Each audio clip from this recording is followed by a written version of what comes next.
नमस्कार दोस्तों। नमस्कार मंजरी जी। बहुत बहुत शुक्रिया आज ज्वाइन करने के लिए। मंजरी जी, एक चीज बताइए मुझे कि जो पॉलिटिकल सिनेरियो चल रहा है भारत के अंदर, हमने देखा कि जो ऑपोजिशंस हैं उसके एक एक करके लोग छोड़ छोड़कर, किश्ती छोड़कर वो चूहों की तरफ भाग रहे हैं और सारे बीजेपी में ज्वाइन कर रहे हैं। अभी पता लगा है कि राहुल गांधी भी कांग्रेस को छोड़कर बीजेपी को ज्वाइन करने वाले हैं। ऐसी कोई न्यूज है क्या? महाराष्ट्र से तो ऐसी ऐसी न्यूज आ रही है कि शायद राहुल गांधी, क्योंकि वो अकेले रह गए हैं महाराष्ट्र में, उन्होंने भी सोच लिया है कि मैं आगे जाकर बीजेपी को ज्वाइन कर लूंगा। अब मुझे इसके ऊपर लाइट डालिए कि हो क्या रहा है।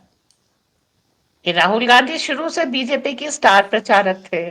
बेचारे को बाहर इसीलिए रखा है, अगर वो अंदर चला जाएगा तो बीजेपी जहां वो जाता है, जिस राज्य में प्रचार करने जाता है, वहां जीत सुनिश्चित होती है। कभी सोना बनाता है, कभी जलेबी बनाता है, कुछ करता है। तो वो तो स्टार प्रचारक है। खैर, हम उसे ज्वाइन नहीं करने देंगे, क्योंकि जो वो काम कर रहा है, जहां से कर रहा है, अच्छा कर रहा है। पर शरद पवार की जो एनसीपी है, उससे लोग जो है अजित पवार के में ज्वाइन कर रहे हैं। कारण क्या है? इस पार्टी का अब कोई भविष्य नहीं है। शरद पवार बूढ़े हो चले हैं और उनकी स्वास्थ्य उनका साथ नहीं दे रहा। बेटी साधारण बुद्धि लब्धि की एक स्त्री है, वो पॉलिटिकल एक्यूमेन रखती नहीं है। शरद पवार नेता हैं राष्ट्रीय स्तर के, इसके कारण उसको थोड़ी बहुत सिंपैथी मिल गई है, राज्यसभा वगैरह में चली जाती है, वो दैट इज अनदर केस। लेकिन एक जो राजनीति कहते हैं, वो उसको आती नहीं है। वो उसके चाचा जी के बेटे अजित पवार को आती है। अजित पवार कहाँ है? बीजेपी अलायंस में। अब प्रॉपर अगर सेंटर में वो एनडीए के अलायंस को ज्वाइन कर लेंगे तो एनडीए और मजबूत हो जाएगा। अभी उन्होंने महाराष्ट्र में ज्वाइन किया है, सेंटर में कर लें और मजबूत हो जाएगा। अच्छा, जो बंदा चुन के आया है, वो खाली पॉलिटिकल एम्बिशन उसका जो है पार्टी लाइन के लिए नहीं होता, पर्सनल भी होता है। अब जो शरद पवार के खेमे से जीत भी आए हैं, तो उनका भविष्य क्या है? कुछ भी नहीं। जीरो। यहाँ तक कि, हाँ जी, यहाँ तक कि अब आप संजय राउत को देख लीजिए। एक जमाने में ये बड़बोले राउत हर जगह छाए रहते थे। अब माहौल बनता है, मुंह खोलते हैं, गाली खाते हैं। राजनीतिक भविष्य संजय राउत का क्या है? शून्य के अलावा नेगेटिव में जा सकता है। ठीक है। उद्धव ठाकरे का क्या है? कुछ नहीं। अब वो सामना से मोदी सरकार की तारीफ करे तो भाई, ये बुद्धि अगर तुम्हें पहले आ जाती तो इतनी बेइज्जती होने से बच जाती। ये चीज सब लोग देख रहे हैं। अब ये ट्रेंड जो है भारत भर में चलेगा। इसी कारण पॉलिटिकल छटपटाहट है। क्यों? अब आप ममता बनर्जी को ले लीजिए, वो इस समय मोदी के सुर में सुर मिला रही हैं। क्यों? सेपरेट जाने पर कोई भविष्य नहीं है। और सिर्फ उनका ही नहीं, उनकी पार्टी के किसी वर्कर का भी कोई भविष्य नहीं है। और ये बात भारत भर के सभी जो पॉलिटिकल पार्टीज हैं, उनके रिप्रेजेंटेटिव्स, उनके नेताओं को समझ में आ रही है कि स्टालिन है, स्टालिन का बेटा है। उसके बाद क्या? उसके बाद कुछ नहीं। मुलायम सिंह थे, मुलायम सिंह का बेटा है। उसके बाद क्या? कोई पोजीशन उनके चाचा की नहीं है, सौतेले भाई की नहीं है। बाकी लोग तो अपना भविष्य तलाशना छोड़ दें। वेर जब आप भविष्य देखते हैं, तो मोदी के बाद योगी, योगी के बाद, ठीक है, बहुत सारे ऑप्शंस हैं। अ, अगर आप देखें तो असम में हेमंता की एक पोजीशन है, उत्तराखंड में आ, दामी की एक पोजीशन है, आ, मध्य प्रदेश में यादव जी की एक पोजीशन है। तो इस तरह से यहाँ पर करियर बन रहे हैं, पोजीशन बन रही है, बीजेपी नेता बना रही है, आपका पॉलिटिकल फ्यूचर बना रही है। जबकि जितने भी रीजनल पार्टीज हैं, वो अपने स्वार्थ के लिए जो जीत के आए उनके साथी हैं, उनका पॉलिटिकल करियर खत्म कर रहे हैं। और कोई भी इंसान जिसकी इतनी बुद्धि होती है कि वो एक चुनाव जीत सके, इतना बड़ा मूर्ख नहीं होता कि उसे ये ना पता हो कि कल मेरे साथ क्या होने वाला है। तो ये जो चूहे जहाज छोड़ के आ रहे हैं, अभी इनमें होड़ मचेगी कि कौन पहले पहुंचता है। पर बीजेपी, वही आपने जैसे कहा था ना, मोदी बहुत बेरहम है, फर्स्ट कम फर्स्ट सर्व नहीं देने वाले। और इसके साथ एक बीजेपी में भी एक कंपटीशन होगा कि बाहर से आए नेताओं से अच्छा हमको परफॉर्म करना है, वरना जो बेटर परफॉर्म करेगा उसको टिकट मिलेगा, उसको पोजीशन मिलेगी। तो ये एक कंपटीशन बीजेपी के अंदर आएगा और ये बहुत अच्छी बात होगी। जी। मंजरी जी, लेकिन इसमें आपको लगता नहीं है कि हाथापाई भी होगी? जब बीजेपी के अंदर इतने पुराने जो नेता काम कर रहे हैं, वो बोलेंगे कि हमारी लॉयल्टी तो आपके साथ पिछले 30 साल से थी, ये जो 3 मिनट पहले आया, ये 2 मिनट का नूडल भी बन सकता है, पता लगे फिर चला गया। अजीत पवार भी तो 2 मिनट के नूडल थे। सुबह सुबह सरकार बनाई, 2 मिनट के बाद उन्होंने सरकार गिरवा भी दी महाराष्ट्र के अंदर। तो कभी ऐसा नहीं होगा कि ये आए, नूडल्स खाए और निकल गए? फिर बीजेपी क्या करेगी? देखिए, अजीत पवार वाला केस बिल्कुल स्ट्रैटेजिक था। उनको मालूम था अगर ये सरकार केवल जापान से आए जो ट्रेन के बजट है उसको वापस सेंटर भेजने के लिए बनी है, फ्लोर टेस्ट होगा, ये सरकार स्टैंड नहीं कर पाएगी। तो वो टेम्परेरी अरेंजमेंट किया गया था और उसमें अजीत पवार की बहुत पॉजिटिव भूमिका थी। इसीलिए जब एक परमानेंट अरेंजमेंट किया गया तो उसमें अजीत पवार को सॉलिड कंसीडरेशन दिया गया, उनकी एक पोजीशन ली गई। अब रहा सवाल जो ये लोग कहते हैं कि बाहर से नेता ले लेते हैं। देखिए, एक परफॉर्मेंस की बात होती है और मोदी सरकार केवल एक जने के लिए लॉयल है, वो है भारत माता। उसके अलावा उनकी कहीं भी लॉयल्टी नहीं है। अगर आप बीजेपी के हैं बहुत अच्छी बात है, आप बीजेपी के लिए लॉयल है और अच्छी बात है, पर इसके साथ आपको परफॉर्म करना पड़ेगा। आप ये सोचें कि बीजेपी के हैं और बीजेपी के लिए लॉयल है और उसके बाद कहानी खत्म हो जाती है, मोदिया आएगा, चुनाव जिताएगा, मिठाइया खिलाएगा और उसके बाद हम ठन ठन मजा उठाएंगे। ये चीज नहीं चलेगी। आपको अपनी सीट निकालनी होगी, परफॉर्म करके दिखाना होगा और खुद ही नहीं जीतना है, अपने साथ कुछ लोगों को चुनाव जिताना होगा। अगर आप भविष्य देखते हैं, मंत्रालय देखते हैं, कोई पद देखते हैं, आगे बढ़ना चाहते हैं, तो एक समय था बीजेपी में भी काफी भितरघात थी, वो मोदी कंट्रोल कर ले गए हैं। आगे आपको प्रयास डालने होंगे, वरना सीट उसी को मिलेगी जो परफॉर्म करता है। और इसका कारण क्या है? भारत और भारतवासियों का भला होना चाहिए। जो चुनाव जीत गया है उसकी भलाई पे फोकस नहीं करना है। और पर मंजरी बीजेपी जी, के नेता आजकल अपनी भलाई के ऊपर फोकस करने में बहुत बिजी हैं। जी। हम्म, मुझे अच्छी समझ आ गई कि आपने जो बताया है। लेकिन जो कांग्रेस और जो ऑपोजिशन पार्टीज हैं, अगर उनके सभी नेता इंक्लूडिंग राहुल गांधी छोड़ छोड़कर बीजेपी ज्वाइन कर लेंगे, तो जो ये बोलते हैं कांग्रेस वाले कई बार कि ये तो वन पार्टी सिस्टम है, मोदी जी इलेक्शन चाहते ही नहीं है, कोई ऑपोजिशन बचेगा ही नहीं, क्या ये भी भारत के लिए अच्छी बात है कि सारे तो ये छोड़कर बीजेपी ज्वाइन कर लेंगे? अगर पीछे कांग्रेस के अंदर राहुल गांधी नहीं रहेगा, वो भी बीजेपी में आ जाएगा, तो फिर ऑपोजिशन का नाम की कोई चीज रहेगी नहीं। Is it good for democracy?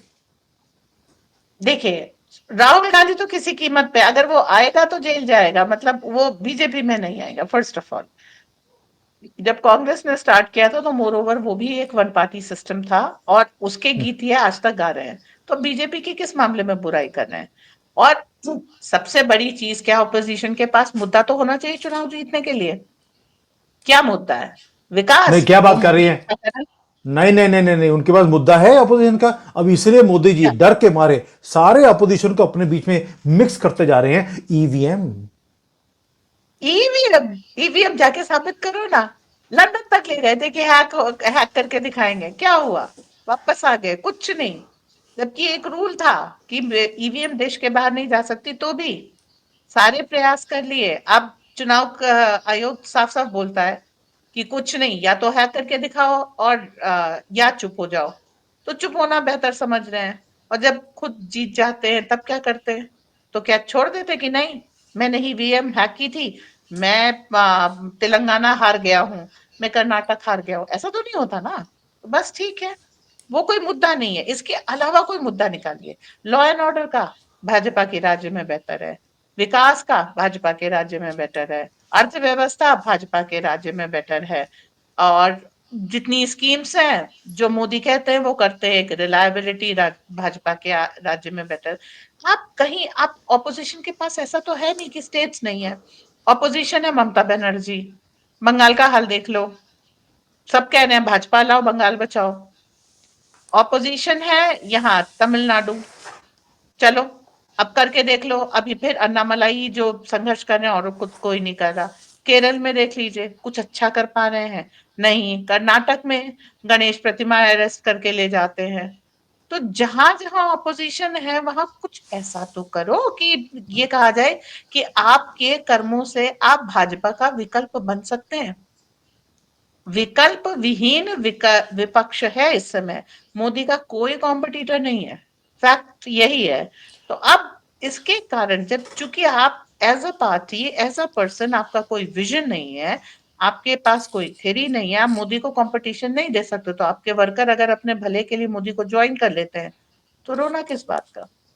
Leader वो नहीं होता है जो दिशा देता है। आप दिशाहीन हैं जी। नहीं मंजरी जी, आप जब बोलती हैं कि मुझे मालूम है कि you are a big fan of Modi ji, but आप थोड़ा सा देखिए, अब ये नहीं कह सकते कि मोदी जी के पास कोई कंपटीशन नहीं है। राहुल गांधी इतना बड़ा देखिए वर्ल्ड लीडर उनके कंपटीशन में है। मोदी जी पूरी कोशिश कर रहे हैं कि राहुल गांधी को किसी तरीके से बीजेपी में ज्वाइन करवा लिया जाए। इसीलिए जो ऑपोजिशन महाराष्ट्र में थी सारी की सारी, उद्धव ठाकरे से लेकर इवन शरद पवार की पूरी टीम को उन्होंने अपने साथ जोड़ लिया कि इसके पास कोई विकल्प नहीं रहेगा कि चलो यार स्यापा मुकाओ, हम भी बीजेपी को ज्वाइन कर लेते हैं। दूसरी तरफ इतना वर्ल्ड लीडर जिसके लिए आप देखिए केजरीवाल, केजरीवाल के लिए अगर आप कोई भी वीडियो बनाती हैं, यूट्यूब चलने ही नहीं देता, कोई आर्टिकल छपने नहीं देता कि आप इसके खिलाफ आप आर्टिकल या वीडियो नहीं बना सकते हैं। अब आप सोचिए, इतना बड़ा वर्ल्ड लीडर है कि सोरोज हो और जो खालिस्तानी हो वो सभी उसको सपोर्ट कर रहे हैं। मोदी जी को डर तो लगेगा।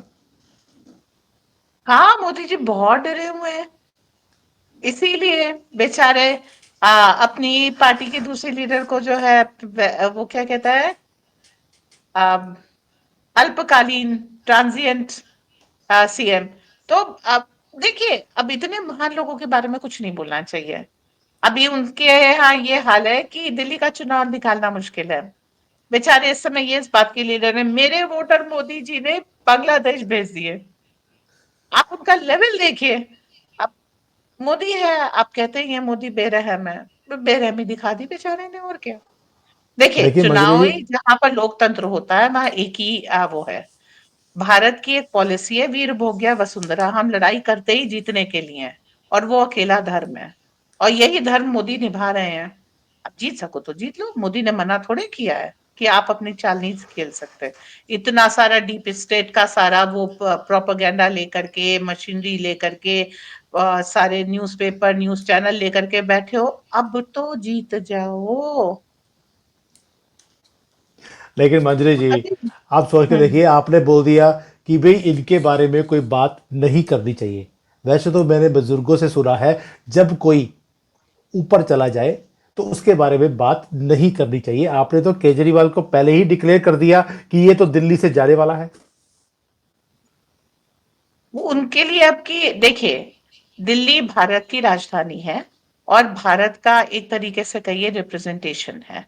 दिल्ली में केजरीवाल का होना इसका, और उसने दिल्ली को गैस चैम्बर और कचरे का ढेर बना लिया है। कितने साल तक हम विश्व में इस गंदगी को दिखाते रहेंगे? अगर दिल्ली को क्लीन करना है तो केजरीवाल को हटाना है, और अगर मोदी ने सोच लिया केजरीवाल को हटाना है तो वो हट गया, मान लीजिए। अब बट दिल्ली मंजरी का जी, मेयर होगा। हम्म, बट मंजरी जी एक चीज रही, अगर हम राहुल गंदगी की 75 साल हम्म, हम गंदगी को ढो सकते हैं, केजरीवाल तो सिर्फ 10 साल के लिए हमने ढोया है। आपको नहीं लगता कि हम्म। दिल्ली वाले इतने दिल वाले हैं कि वो कहेंगे कि अगर 65 साल 70 साल हमने राहुल गंदगी की फैमिली को ढोया है तो केजरीवाल को थोड़ा सा और ढो लेते हैं? क्या दिक्कत है उसमें? ऐसे मूर्खों के लिए इलाज कर दिया जाता है, कहाँ तक उनको भी ढोया जाए? ठीक है भाई, 10 साल ढो लिया आपने, मूर्खता पे कमर बांध ली, अब हम ठीक करेंगे। देखिए, भारत का विकास, मैंने कहा ना, मोदी एक ही के सगे हैं, वो है भारत माता। और उनकी छवि के लिए, उनकी प्रतिष्ठा के लिए, अगर केजरीवाल को क्या, उसके जैसे हजार खंजर बवाल को जाना हो तो वो जाएंगे। इस बार टाटा बाय बाय है। टाटा बाय बाय है। अच्छा मंजरी जी, क्या बताइए, आपने बार बार मुझे बोला कि मोदी जी अगर भगत हैं तो वो सिर्फ भारत माता के हैं। अब भारत हम्म। माता की धरती ऐसी है जो उसको बोलते हैं कि सोना उगले, आजकल सोना तो उगल नहीं रही, मंदिर उगल रही है। ये चमत्कार कैसे हो रहा है? वो कहते हैं ना कि जब धर्मनिष्ठ राजा आता है तो ईश्वर प्रसन्न होते हैं और प्रकट होते हैं, और वही हो रहा हम्म। है। कहीं जहां गड्ढा खोदो, वहां से या तो मंदिर निकल रहा है या मूर्तियां निकल रही हैं। सनातन की स्थापना हो रही है, देवता अपनी भूमि के ऊपर, हाँ मतलब प्राण प्रतिष्ठित होकर के पुनः विराजमान होंगे, उनकी अच्छी तरीके से पूजा होगी और उसका फल, उसका आशीर्वाद भारत की जनता को मिलेगा। जी। बट मंजरी जी, आपने तो बोल दिया कि वो मिलेगा, दूसरे वाले बोलते हैं कि ये जगह हमारी है, वो तो इमीडिएटली उसको क्लेम कर लेते हैं, उससे कैसे बचेंगे आप? भारत सनातन लाखों साल पुराना है, ये महज 1400 साल पुराने हैं। कहाँ से क्लेम कर लोगे, हम तो पहले ही पुराने हैं तुमसे। तुम तो क्या, तुम्हारे पुरखे भी पैदा नहीं हुए थे तब से हम यहाँ पर हैं। आप करते रहो, चीज हमारे ही फेवर में आएगी। गए थे कोर्ट में अर्जी लगाने की सर्वे रुकवा लो, उन्होंने, योगी जी ने कह दिया फैसला ऑन द स्पॉट, खत्म। ये मंदिर निकला, ये मंदिर है, चलो। एसडीएम गया वहां पर, पुलिस अधीक्षक गए, सबने आरती की, घंटा बजाया, मंदिर प्रतिष्ठित। पहले सर्वे करते, फिर न्यायालय में जाते, केस लड़ते, केस जीतते, फिर बवाल होता, तब मंदिर मिलता। अभी फैसला ऑन द स्पॉट है। अब वो क्या सोच रहे हैं, भैया जो अदालत में अर्जी लगाई थी वो वापस ले लेते हैं, कम से कम यहाँ सर्वे करने आएंगे तो हम पत्थर मारेंगे, फिर उस सर्वे अदालत जाएगा, वहां वकील खड़ा कर देंगे, फिर जज को डराएंगे, धमकाएंगे, कन्विंस करेंगे, लंबा प्रोसेस था। अब तो मंदिर निकलना है ऑन द तो स्पॉट। मंदिर तो चल रही है, फैसला ऑन द स्पॉट। चलिए देखते हैं कि जैसे योगी जी ने वहां पर ऑन द स्पॉट फैसले लेने शुरू कर दिए, अब क्या राहुल गांधी भी ऑन द स्पॉट फैसला लेंगे बीजेपी को ज्वाइन करने के लिए? ये वक्त बताएगा। वैसे तो उनको जो कहते हैं ना कि आधे इधर आइए, आधे उधर जाइए, बाकी मेरे पीछे आइए, राहुल गांधी जब पीछे मुड़कर देखते हैं तो पीछे कोई खड़ा होता ही नहीं है। आधे बाजू वाले तो ऑलरेडी, कोई वायनाड निकल गया, कोई राज्यसभा में चला गया अपनी अपनी सीटें छोड़कर। अब देखते हैं कि राहुल गांधी जो बाकी आधे जो है उनके पीछे आ रहे हैं, वो पीछे में कौन है पता लगे। पीछे मुड़कर देखा तो पीछे बीजेपी का कार्यालय दिखा। तो देखते हैं आगे जाकर क्या होता है। और मुझे लगता है कि बीजेपी को राहुल गांधी बहुत जल्दी ज्वाइन करने वाले हैं। अगर अजीत पवार के साथ सारी की सारी टीम आ रही है, ये तो बड़ी खुशखबरी की बात बना दी कि अगर कैबिनेट मंत्री भी बीजेपी को ज्वाइन कर लेते हैं तो जो हमारा आंकड़ा 350 वाला था वहां तक पहुंचते हुए भी आपको दिखाई देते हैं। बट इसके ऊपर किसी और दिन बात करेंगे। हल्का सा हिंट देना जरूरी था कि जो हम कह रहे थे कि 350 इस बार 350 पार, वो लगता है कि वो आंकड़ा आने वाला है। थैंक यू मंजरी जी, जय हिंद।